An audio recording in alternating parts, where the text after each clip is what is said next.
ঈদের দিন বউকে অবশ্যই সালামি দিবেন। আমরা অনেকেই আছি সকলকে সালামি দেই, কিন্তু ঈদের দিন আপনার ঘরে যে বউ আছে এই বউটাকে অনেক স্বামী সালামি দেয় না। আপনার বউ এই রমজান জুড়ে আপনার জন্য ইফতারের আয়োজন করেছে, সাহারির ব্যবস্থাপনা করেছে, সারাদিন রোজা রেখে সে ইফতারের আয়োজন করেছে। সুতরাং সবচেয়ে বেশি হাদিয়া, সবচেয়ে বেশি ঈদের সালামি তো সেই বউটাকে দেওয়া দরকার। কিন্তু অনেক স্বামীরা আছে সে তার ছোট ছোট অনেককে হাদিয়া দেয়, অনেককে ঈদের বকশিশ দেয়, ঈদের সালামি দেয়, কিন্তু বউকে ঈদের সালামি দেয় না। আপনার বউ আপনার সব কিছু কন্ট্রোল করছে, অর্থাৎ আপনার ঘরটাকে সুন্দর করে পরিষ্কার পরিচ্ছন্ন রাখছে, আপনার জামা কাপড় ধুয়ে দিচ্ছে, আপনার জন্য খাবারের আয়োজন করছে। শুধু তাই নয়, আপনার সন্তানদেরকে লালন পালন করছে।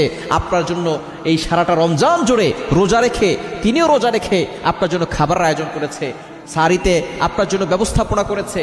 সুতরাং হাদিয়া তো সেই স্ত্রীকে দেওয়া দরকার। কিন্তু আমরা অনেক স্বামী আছি স্ত্রীকে হাদিয়া দেই না, স্ত্রীকে মূল্যায়ন করতে চাই না, স্ত্রীকে সম্মান করতে চাই না।